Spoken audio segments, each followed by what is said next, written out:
presented by Sunil Divana।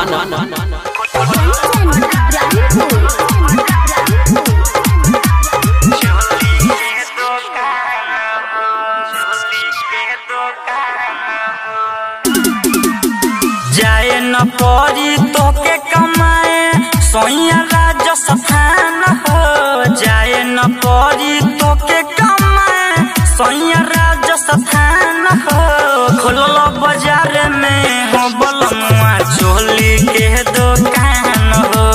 खोलल बाजार में हो करे जा चोली के दुकान हो। जाए न परी तोके कमाए सोइया राजा सफान हो। जाए न परी तोके कमाए सोइया राजा सफान हो। खुलल बाजार में हो बलमुआ चोली के दुकान हो। खुलल बाजार में हो करे जा चोली के दुकान हो। presented by Sunil Divana।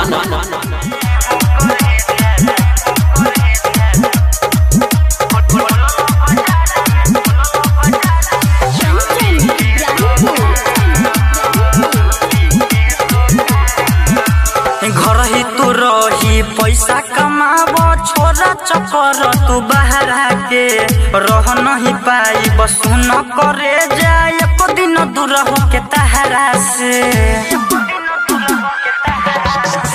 घर ही तू रही पैसा कमाबो छोरा चकर तू बाहर के रह नहीं पाई बस न करे जाए एको दिन दूर हो के तहरा से।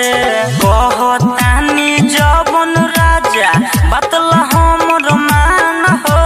कहतानी जबन राजा बतला हमर मान हो। खुलल बाजार में हो बलमुआ चोली के दुकान हो। खुलल बाजार में हो करे जा चोली के दुकान हो।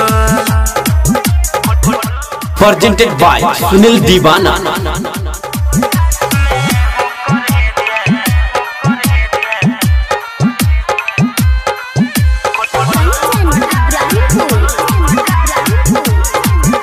presented by Sunil Divana।